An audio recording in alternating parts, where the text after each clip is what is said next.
Hello guys. आज की जो हमारी वीडियो है, इस वीडियो में हम बात करने जा रहे हैं वेबसाइट मेंटेनेंस के बारे में। अब बहुत लोग ये सोच रहे होंगे कि वेबसाइट मेंटेनेंस ये क्या चीज़ है। तो गाइस देखो, वेबसाइट का जो मेंटेनेंस है ये कोई मतलब ऐसा मेंटेनेंस नहीं है कि आपको जैसे किसी सामान को खोल के उसको दोबारा से फिट करना है, ये सब करना है, ये सब चीज़ें नहीं है। ये एक तरीके का अपडेट है जिसे आपको वीक में एक बार या दो बार जरूर करना चाहिए, ठीक है। और ये कोई वो नहीं है बस ये एक ही बार आपको स्टार्टिंग में करना है, बट आपको मंथ मतलब एक तरीके से कह लो हर वीक इस चीज को चेक करना चाहिए कि हम जो चीज मतलब अपने वेबसाइट पे पब्लिश कर रहे हैं या फिर जो हमारी वेबसाइट है उस पर ये चीज परफेक्ट है कि नहीं। ओके, तो इस चीज के अंदर चार चीजें आएंगी, चार टिप्स हैं, वो मैं आपको बताऊंगा, शेयर करूंगा इस वेबसाइट मेंटेनेंस के अंदर। और अगर आप ये चीजें सही कर लेते हो तो आप अपनी वेबसाइट की रैंकिंग को भी सही कर लोगे। क्योंकि अभी जो गूगल का अपडेट आया था उसमें मैंने ये एनालाइज किया था कि जो वेबसाइट एक तरीके से हाई वैल्यू प्रोवाइड करती हैं या फिर ये कह लो कि जो देखने में बहुत अच्छी होती हैं, जिनका कंटेंट अच्छा होता है, जिनका प्रेजेंटेशन बहुत अच्छा होता है, ओके, तो वो वेबसाइट गूगल मतलब उनको खुद प्रमोट करके नंबर 1 पे देता है और वो नंबर 1 पे सेट रहती हैं, ओके, और वो ट्रैफिक उठाती हैं। बट कुछ वेबसाइट्स ऐसी होती हैं जिनका आर्टिकल तो सही होता है बट वो अपनी वेबसाइट को मेंटेन नहीं रखते। मतलब उनकी जो थीम होती है, उनका जो कस्टमाइजेशन होता है, या फिर ये कह लो कि जितनी भी मतलब उसके अंदर जैसे एसईओ की चीजें हो गई या फिर मान लो जैसे उसकी पेज की लोडिंग स्पीड हो गई, तो ये सब चीजें पे वो ध्यान नहीं देता है, जिससे क्या होता है कि उसका एक परफेक्ट आर्टिकल जो कि हाई ट्रैफिक वाला आर्टिकल होता है और वो नंबर 1 पे जा सकता है और वो नंबर 1 पे जाने से रुक जाता है। क्यों? क्योंकि वो अपनी वेबसाइट को एक तरीके से अपडेट नहीं रखता, मेंटेन नहीं करता है, ओके, इस चक्कर में। तो अब मैं कुछ टिप बताऊंगा जिनको आप फॉलो करोगे तो आप भी अपनी वेबसाइट को एक तरीके से परफेक्ट बना सकते हो और इस परफेक्ट वेबसाइट से आप अपने कीवर्ड्स को, अपने आर्टिकल्स को गूगल पे रैंक कर सकते हो। और ये टिप मैं भी फॉलो करता हूँ और तभी मैं आपको शेयर कर रहा हूँ क्योंकि मुझे इससे रिजल्ट मिले हैं और ये कोई मतलब एक बेस्ट चीजें हैं। तो चलो जानते हैं। देखो, सबसे पहले तो एक बार रिक्वेस्ट है कि अगर फर्स्ट टाइम विजिट कर रहे हो चैनल पे और ऐसी ही इंटरेस्टिंग चीजें जानना चाहते हो ब्लॉगिंग से रिलेटेड, तो बस चैनल को सब्सक्राइब कर लो, बेल आइकन को प्रेस कर लो ताकि हमारी वीडियो की नोटिफिकेशन आप तक पहुंच सके, ओके। और भी जितना मतलब अभी क्या है कि इस समय एक सीन चल रहा है यूट्यूब का कि वीडियो जो है वो पब्लिश करने के कुछ देर बाद ही मतलब सेंड होती है, तो उस इशू को मतलब मैं उस इशू के चक्कर में क्या हो रहा है कि मेरी जो जितनी भी वीडियोस अभी तक पब्लिश हो रही हैं 10 बार मतलब 5-6 वीडियो, उन पे व्यूज नहीं आ रहे हैं सही। क्यों? क्योंकि वो यूजर वहाँ मतलब यूजर तक पहुंच ही नहीं रही है बेल आइकन के थ्रू। तो एक बार आप चेक कर लेना और सब्सक्राइब वाला बटन भी प्रेस कर लेना, ओके। अब चलते हैं अपने मेन टॉपिक पे। तो मैंने 4 चीजें लिख रखी हैं और ये 4 चीजें मैं आपको एक एक करके बताऊंगा। और अगर ये 4 चीज आप अपनी वेबसाइट में सही कर लेते हो तो ये जान लो आप अपनी वेबसाइट की रैंकिंग, ट्रैफिक दोनों को इंक्रीज कर सकते हो, ओके। तो देखो, सबसे पहले हम बात करने जा रहे हैं लोडिंग स्पीड के बारे में। अब जैसा कि आप सभी को मालूम होगा कि आपकी जो वेबसाइट है उसकी एक लोडिंग स्पीड होती है, ओके, कि वो कितने सेकंड में लोड हो रही है। जैसे कि ये वेबसाइट है तो देखो, ये मेरी वेबसाइट अप्रोक्सीमेटली 2.3 सेकंड से पहले ही हो जाती है, ठीक है। बट इसमें क्या है कि कुछ चीजें करनी पड़ती हैं, जैसे कि मेरी ये वर्डप्रेस पे है, तो अब वर्डप्रेस में कई कई चीजें होती हैं जो आपको ध्यान में रखनी पड़ती हैं, वो मैं आपको बताता हूँ। तो देखो, जैसे लोडिंग स्पीड अगर आपको अपनी सही करनी है तो सबसे पहले आपको ध्यान देना पड़ेगा थीम पे। क्योंकि जो थीम होती है वो थीम अगर लोडेड थीम होगी, मतलब बहुत ही ज्यादा लोडेड होगी, उसमें बहुत ज्यादा चीजें प्रोवाइड होंगी, जैसे ये एक्शन ले लो, ये ले लो, ये ले लो, ये सब चीजें साइड बार मेनू। अब जैसे मेरी ये थीम ले लो, ठीक है, तो इसमें देखो कई चीजें हैं, जैसे ये है और भी कई चीजें हैं। मैं चाहूँ तो इसमें और भी कई चीजें कर सकता हूँ। तो ये सभी चीजें जो है लोडेड होती हैं, ये सब मेन्यू में होती है तो लोडेड होती हैं। तो इससे क्या होता है कि आपकी वेबसाइट जो होती है बहुत ज्यादा लोडेड हो जाती है, जिससे पेज स्पीड कम हो जाती है। बट ये मेरी प्रीमियम थीम है तो इससे इसका कोई इतना ज्यादा फर्क नहीं पड़ेगा, क्योंकि प्रीमियम थीम इसी तरह बनाई जाती हैं कि वो ज़्यादा लोडेड ना हो, बट तब भी लोड तो होगा।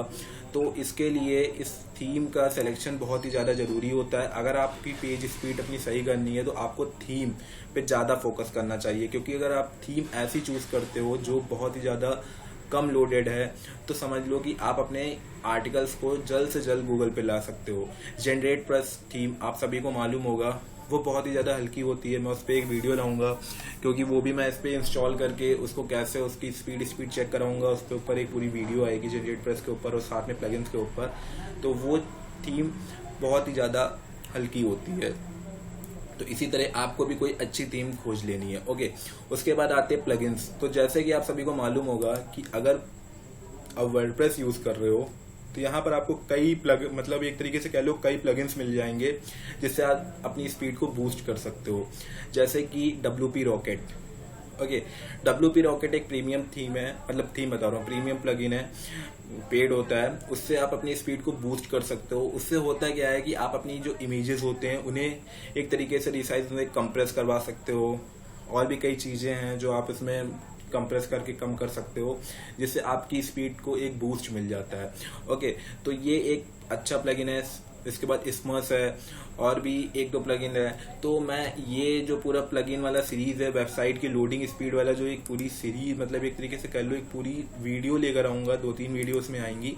वो पूरी मैं वीडियो अपलोड करने वाला हूँ कुछ बहुत जल्द। अभी मेरी रिसर्च चल रही है, तो बस आप स्पीड के ऊपर एक कुछ दिन और वेट करो।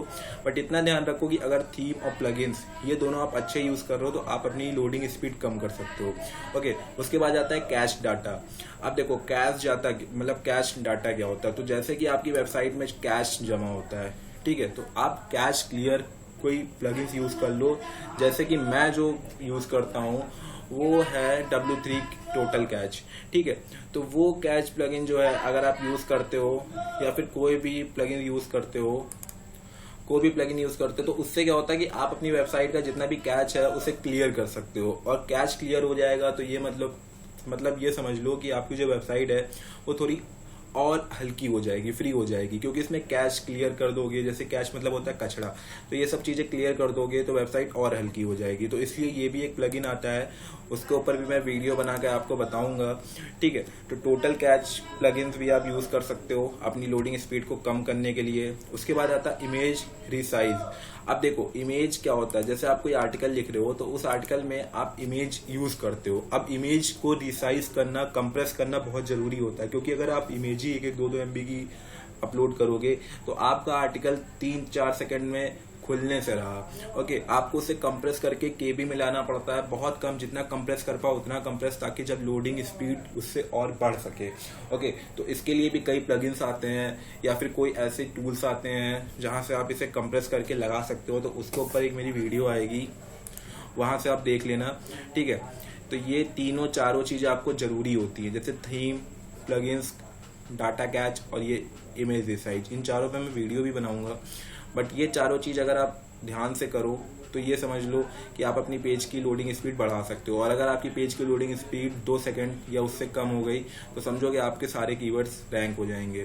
ओके, और कस्टमाइजेशन। अब देखो कस्टमाइजेशन का मतलब क्या होता है। आप कोई भी थीम यूज करो, अगर आप अच्छे से कस्टमाइज नहीं कर पाओगे, उसे यूजर के हिसाब से उसे कस्टमाइज नहीं कर पाओगे, तो आपकी वेबसाइट पे कोई विजिट ही नहीं करेगा। क्योंकि यूजर एक्सपीरियंस अच्छा होना चाहिए वेबसाइट का, ताकि जब कोई भी वेबसाइट पे विजिट करे तो उसे लगे कि हाँ ये वेबसाइट देखने में बहुत अच्छी है और कंटेंट भी बहुत अच्छा दे रही है, और वो आपके डोमेन नेम को याद कर ले और बार बार विजिट करे। इसलिए अच्छा कस्टमाइजेशन बहुत ही ज्यादा जरूरी होता है।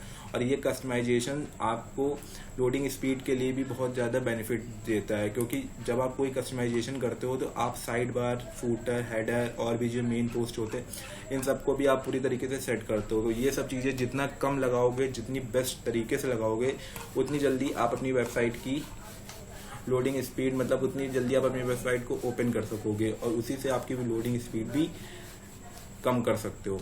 ओके, तो ये पूरा जो एक तरीके से लोडिंग स्पीड में जितनी भी पांचों चीजें, थीम, प्लगइन, टोटल कैच, ठीक है, इमेज रिसाइज, कस्टमाइजेशन, ये सबसे इंपॉर्टेंट होती है एक मेंटेनेंस में। क्योंकि अगर आप इन्हीं सब चीजों पे ध्यान दे दो तो आप अपनी वेबसाइट की स्पीड को कम कर सकते हो और इसी स्पीड से आप अपने कीवर्ड्स को रैंक कर सकते हो। क्योंकि गूगल कहता है कि हम जल्दी से जल्दी अपने यूजर को आंसर देना चाहते हैं, और जितनी लोडिंग स्पीड अच्छी होगी उतनी जल्दी आप यूजर को अपना आंसर दे सकते हो। ओके, उसके बाद आएंगे आर्टिकल पे। तो आर्टिकल जो भी आप लिख रहे हो वो एसईओ फ्रेंडली आर्टिकल होना चाहिए। मैंने एसईओ फ्रेंडली आर्टिकल के ऊपर पूरी एक सीरीज बना रखी है, ठीक है, जाओ यहाँ पर एसईओ फ्रेंडली आर्टिकल है, देख लेना। ओके, और अगर कोई आइडिया चाहिए तो मेरी वेबसाइट पे विजिट करके मेरे कोई भी आर्टिकल को देख लेना, जहां पर मैंने बताया था अभी की गूगल अपडेट के बाद बहुत ही ज्यादा इम्पैक्ट पड़ा था आपके आर्टिकल का। ठीक है, जो आप आर्टिकल लिखते हो वो बहुत ही ज़्यादा इम्पैक्ट डालता है कि आप जो बहुत बड़े बड़े पैरा बना रहे हो या फिर बहुत ज़्यादा ऐसी चीज़ें प्रोवाइड कर रहे हो जो कि सही नहीं है, या फिर एसईओ नहीं कर रहे हो आर्टिकल का, तो उससे आपकी वेबसाइट की रैंकिंग ख़राब हो सकती है। इसलिए आपको इस पर भी ध्यान देना चाहिए। उसके लिए आप मेरी वीडियो देख सकते हो, 3 वीडियो हैं, 2 ही वीडियो इसमें ये है, एक वीडियो और है, चेक कर लेना।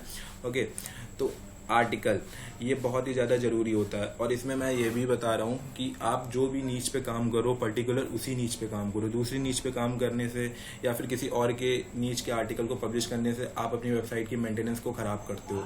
आप वही आर्टिकल पब्लिश करो जो आपके नीच से रिलेटेड हो। गेस्ट पोस्ट भी लो, अपने नीच से रिलेटेड लो, वरना मत लो। ओके, तीसरी चीज़ आती है बेटर एसईओ। अब देखो एसईओ तो सबको मालूम है, ऑन पेज ऑफ पेज, ठीक है। तो ऑन पेज तो आप जब एसईओ फ्रेंडली आर्टिकल में मेरी वीडियो देखोगे तो ऑन पेज वहीं पर मतलब सीख जाओगे, ऑफ, ठीक है। उसके बाद ऑफ पेज, ऑन पेज, यही सब ऑफ पेज, फिर ऑन पेज बाकी इधर उधर के जो मैंने चीज़ें बताई हैं कि जो भी बैकलिंक्स बनाओ, बेस्ट बैकलिंक बनाओ, अच्छी हो, ठीक है, किसी तरह का स्पैम बैकलिंक ना हो। और बैकलिंक्स के ऊपर मेरी कई वीडियो आ चुकी हैं, आप उन्हें देखो जाके, ठीक है। टिप्स मैंने शेयर किए हैं कि बैकलिंक्स कैसे बनानी चाहिए, कौन कौन से तरीके होते हैं बैकलिंक्स के, उसी तरीके से बैकलिंक्स बनाओ। और यही एक तरीके से बेटर एसईओ होता है, ठीक है। क्योंकि आप ऑन पेज एसईओ भी अच्छे से करोगे और ऑफ पेज एसईओ भी करोगे, बैकलिंक वैकलिंक सब बना के, तो बहुत ही ज़्यादा बेस्ट होगा। और यही एक तरीके की मेंटेनेंस में सबसे ज़्यादा ज़रूरी होता है। क्योंकि जब कोई वेबसाइट डाउन होती है तो वो स्पैम बैकलिंक या फिर बहुत ज़्यादा लोडेड या फिर कुछ ऐसी लिंकिंग कर देते हो आप लोग, जिससे वेबसाइट बहुत ज़्यादा लोडेड हो जाती है। इसलिए आपको अच्छी बैकलिंक्स बनानी है और अच्छे से काम करना है एसईओ में, जिससे आपकी जो वेबसाइट की मेंटेनेंस है वो सही रहे, ठीक है। उसके बाद आता है एड्स। अब देखो गूगल एड्स, ये कोई मतलब एक तरीके से बहुत ही इंपॉर्टेंट टॉपिक नहीं है, बट इतना बताऊंगा कि कुछ लोग ज़्यादा अर्निंग के चक्कर में अपनी वेबसाइट पे खूब सारे एड्स लगाने लगते हैं, जिससे क्या होता है कि आपकी जो थीम होती है वो लोडेड हो जाती है, आपका जो पेज होता है वो लोडेड हो जाता है और वो जल्दी ओपन नहीं होता। और इसी चक्कर में आपकी वेबसाइट की जो लोडिंग स्पीड होती है वो कम हो जाती है। इसलिए जितना कम हो सके उतना कम एड्स लगाओ, ज़्यादा अर्निंग नहीं, ज़्यादा ट्रैफिक पे फोकस करो, ओके। क्योंकि ज़्यादा ट्रैफिक आपको ज़्यादा अर्निंग दिलाएगा, ना कि ज़्यादा एड्स, ओके। तो ये चारों चीज़ अगर आप सुधार लेते हो तो समझो आपने अपनी वेबसाइट की मेंटेनेंस कर दी, ठीक है। ये चारों चीज़ें आती हैं वेबसाइट मेंटेनेंस में। इसे आप गूगल अपडेट मतलब अपडेट भी बोल सकते हो, वेबसाइट अपडेट। तो अगर आप इसे वीक में चेक करो और हर वीक चेक करो तो ये समझ लो कि आप अपनी वेबसाइट की रैंकिंग जल्द से जल्द बढ़ा सकते हो, ओके। तो आज के लिए इतना ही, मिलता हूँ नेक्स्ट वीडियो में।